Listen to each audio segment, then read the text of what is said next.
मोदी को ट्रोल करने वाले नहीं जानते ये सच्चाई।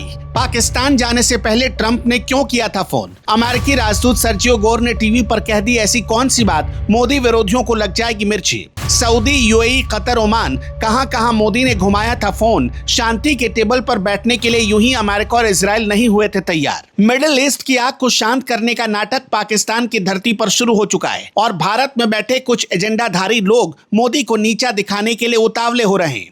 जेडी वांस की उड़ान और शहबाज शरीफ की एक मामूली पोस्ट को लेकर जो शोर मचाया जा रहा वो केवल अपनी अक्ल का दिवालियापन है। इन लोगों को लगता है कि ट्रंप ने मोदी को फोन किया और फिर पाकिस्तानी प्रधानमंत्री का पोस्ट शेयर कर दिया तो इससे मोदी की हार हो गई। अरे मूर्खों, ये तो देख लो कि ट्रंप ने उड़ान भरने से 5 घंटे पहले मोदी को फोन किया क्यों था। ये फोन कॉल कोई सामान्य बातचीत नहीं थी, ये उस लीडर को लूप में रखने की कोशिश थी जिसके बिना मिडिल ईस्ट का पत्ता भी नहीं हिल सकता।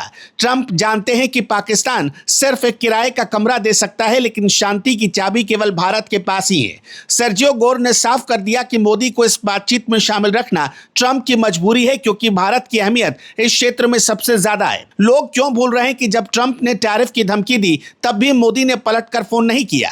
भारत ने डटकर उस स्थिति का सामना किया और अपना स्वाभिमान नहीं बेचा। भारत का स्टैंड हमेशा से साफ रहा है, हम किसी के फटे में टांग नहीं अड़ाते।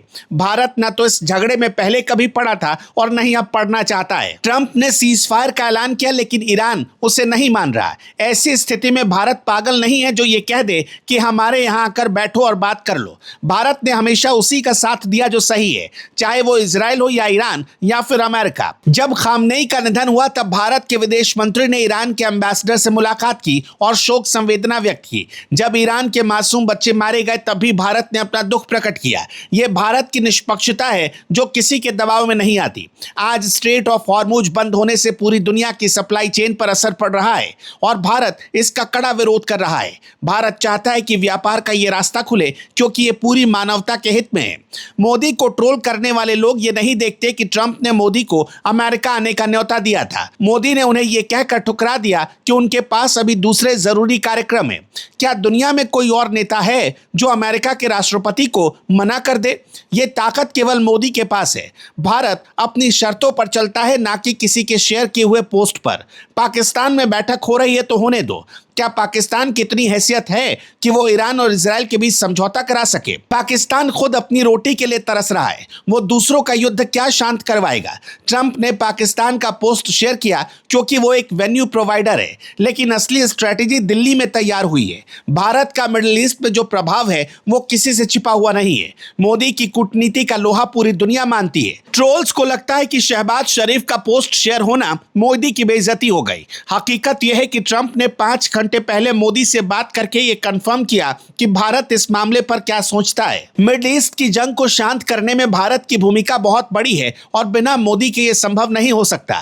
भारत ने हमेशा शांति का समर्थन किया है, लेकिन अपनी गरिमा को दांव पर लगाकर नहीं। भारत ने टैरिफ लगने के बाद भी ट्रंप को फोन नहीं किया क्योंकि हम एक आत्मनिर्भर और शक्तिशाली राष्ट्र हैं। जो लोग आज मोदी पर सवाल उठा रहे हैं वो वही लोग हैं जिन्हें भारत की तरक्की बर्दाश्त नहीं होती। ये वो लोग हैं जो चाहते हैं कि भारत हमेशा दूसरों के सामने हाथ फैलाए रहे। लेकिन मोदी ने भारत को एक ऐसी शक्ति बना दी है जिसे इग्नोर करना नामुमकिन है। आज दुनिया देख रही कि भारत कैसे संतुलन बनाकर चलता है। हमने ईरान के बच्चों की मौत पर भी आंसू बहाए और इजराइल के साथ अपने रणनीतिक रिश्तों को भी बरकरार रखा। भारत की विदेश नीति किसी की गुलाम नहीं है। तभी तो ईरान ने स्ट्रेट ऑफ हॉर्मुज से दूसरे देशों के तेल टैंकर रोक दिए और भारत के तेल टैंकर जाने दिए। हम सही को सही और गलत को गलत कहने का दम रखते हैं। यह अमेरिका भी जानता है, इजराइल भी और ईरान भी। स्ट्रेट ऑफ हॉर्मुज के मुद्दे पर भारत का स्टैंड बिल्कुल क्लियर है कि उसे खोलना ही होगा। दुनिया की अर्थव्यवस्था को पाकिस्तान जैसे देश नहीं बल्कि भारत जैसे देश संभाल रहे हैं। मोदी ने जो रास्ता चुना है वो देश हित का रास्ता है। 5 घंटे पहले का वो फोन कॉल इस बात का सबूत है कि ट्रंप को पता है कि असली बॉस कौन है। पाकिस्तान सिर्फ एक मोहरा है जबकि भारत असली खिलाड़ी है। ट्रोल्स की बातों में आने की जरूरत नहीं है। ये लोग सिर्फ वही देखते हैं जो उन्हें दिखाया जाता है। है। असली कूटनीति के पन्ने पलट कर देखो तो समझ में आएगा कि मोदी ने भारत को दुनिया के केंद्र में लाकर खड़ा किया है।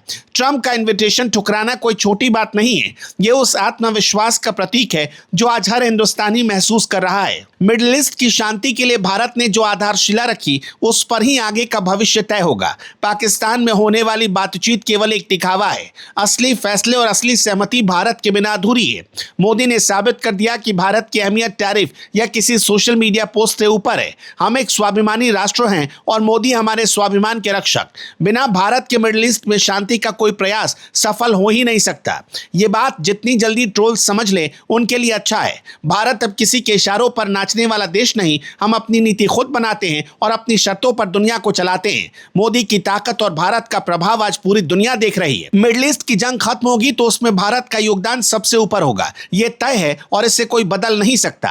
आखिर में कुछ लोग ये कहेंगे कि भाई ट्रंप के कहने पर भारत ने रूस से तेल खरीदना क्यों बंद कर दिया? बताइए, भारत तो झुक गया। तो अक्ल से पैदल लोगों, जरा आंकड़े जाकर देख लो। भारत ने रूस से तेल खरीदना क्या सचमुच बंद कर दिया था? या तुम भी पश्चिमी देशों के नैरेटिव में फंसते जा रहे हो, जो भारत को नीचा दिखाना चाहते हैं और जो कहते हैं कि भारत आज भी सपेरों का देश है? भारत के लोगों को जागने का वक्त आ गया है। अगर अब भी आपको लगता है कि भारत कमजोर पड़ रहा है तो समझिए आप उस साइकोलॉजिकल वारफेयर के शिकार हो गए हैं जो अमेरिका और भारत के दुश्मन देश भारत के साथ खेलना चाहते थे। अब तय आपको करना है, आप भारत को जीतते देखना चाहते हैं या हारता हुआ। ध्यान रखिएगा, इजराइल, अमेरिका और ईरान के इस युद्ध में भारत पहले भी कहीं नहीं था और आगे भी कभी नहीं रहेगा।